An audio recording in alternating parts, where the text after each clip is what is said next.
Os livros de 1º e 2º Crônicas. Embora sejam 2 livros separados em nossas Bíblias, essa divisão não é original. Devido ao cumprimento do pergaminho, o livro foi dividido em 2, mas foi escrito como um livro com um enredo coerente. Nas Bíblias em português, Crônicas vem depois dos livros de Samuel e Reis. E a maioria das crônicas é, na verdade, uma repetição do conteúdo desses livros. Por isso, a maioria dos leitores modernos, quando chegam às crônicas, pensam: espere um minuto, eu acabei de ler tudo isso, e então eles pulam esse livro. E isso é uma pena, porque esse livro é único e importante na Bíblia. Na ordenação tradicional judaica da Bíblia, Crônicas é, na verdade, o último livro, porque resume todas as escrituras judaicas. A primeira palavra do livro é Adão, o primeiro personagem no começo da história. E o último parágrafo anuncia o retorno de Israel do exílio. Não sabemos quem escreveu esse livro, mas podemos dizer, a partir dos detalhes, que ele foi produzido por alguém que viveu algumas centenas de anos depois que os israelitas retornaram do exílio babilônico. Para esse autor, Jerusalém e o templo foram reconstruídos há algum tempo. E como aprendemos com Esdras e Neemias, as coisas não estavam indo bem. A grande esperança profética era de que a cidade e o templo fossem reconstruídos e que Deus viesse a viver entre o seu povo. O rei messiânico viria e todas as nações viveriam sob o seu governo pacífico, mas nada disso aconteceu. E assim o autor de Crônicas reformulou essas histórias de Davi e Salomão e os reis do passado, a fim de fornecer uma mensagem de esperança para o futuro. E veremos que ele projetou esse livro para enfatizar 2 temas claros. Primeiro, a esperança do futuro rei messiânico, e segundo, a esperança de um novo templo.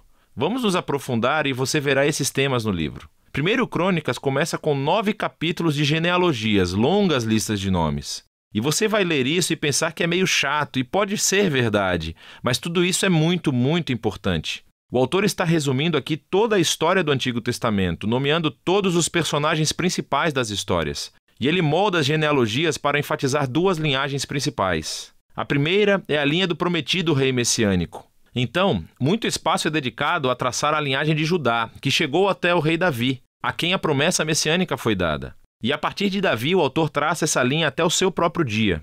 A outra linhagem da família que recebe muita atenção aqui é a do sacerdócio, os descendentes de Arão, que, é claro, serviam no templo. E assim, desde o início, você pode ver os 2 temas principais. Os autores esperam que o Messias venha construir um novo templo, e isso tem raiz nessas antigas genealogias. Depois disso, o autor avança para as histórias sobre Davi. E a maioria dessas são conhecidas do livro de Samuel, mas, novamente, há algumas diferenças muito importantes. Primeiro de tudo, o autor deixa de fora todas as histórias negativas sobre Davi, onde ele é retratado como fraco ou imoral. Por exemplo, quando Saul perseguiu Davi pelo deserto, ou a história do adultério de Davi com Batseba, seguida pelo assassinato do marido dela. Essas ficam de fora. E o que resta são as histórias que retratam Davi como um bom rapaz. E não só isso. Há também material novo que você não encontrará no livro de Samuel, que mostra Davi de uma forma muito positiva. Então há um grande bloco de capítulos onde Davi faz preparativos para o templo. Ele organiza recursos e construtores, os levitas e os coros. E não apenas isso, o autor também retrata Davi como uma figura semelhante a Moisés. Deus deu a Davi planos para a construção do templo, assim como deu planos a Moisés para a construção do tabernáculo. Então, por que todo esse novo material sobre Davi? Tentando esconder as falhas de Davi, ele sabe que qualquer um pode ler sobre elas no livro de Samuel. Em vez disso, ele está tentando retratar Davi como o rei ideal, a fim de fazer dele uma imagem, um tipo de futuro Messias da linhagem de Davi. É muito semelhante à maneira como Jeremias ou Ezequiel falaram do futuro Messias como um novo Davi. E isso fica mais claro em como o autor reconta a história da promessa da aliança de Deus a Davi em 1 Crônicas 17. Ao comparar a história com seu paralelo em 2 Samuel 7, você verá que o autor das crônicas está destacando que nem Davi, nem Salomão, nem nenhum dos reis de sua linhagem eram o rei messiânico. E quando o Messias vier, ele será um rei como Davi. E assim, para esse autor, as histórias sobre Davi do passado são o que sustentam a sua esperança para o futuro.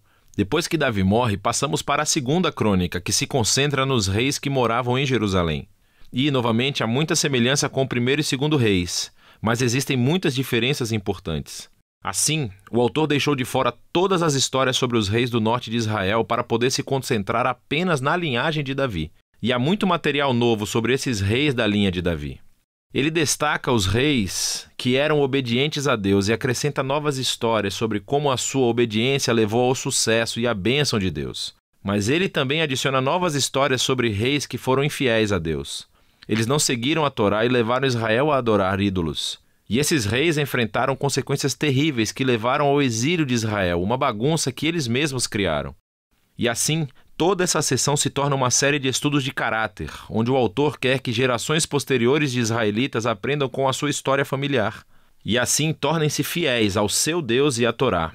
Agora, a conclusão do livro também é realmente única. No final do livro, o rei dos persas é Ciro. E ele diz aos israelitas que eles podem voltar para casa, retornar do exílio, reconstruir a cidade e o templo.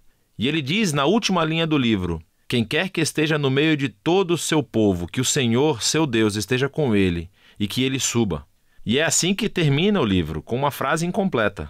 Agora, é claro, o autor sabe sobre o primeiro retorno do exílio e as histórias de Esdras e Neemias. Mas claramente, em sua opinião, as esperanças proféticas de Israel não foram cumpridas nesses eventos.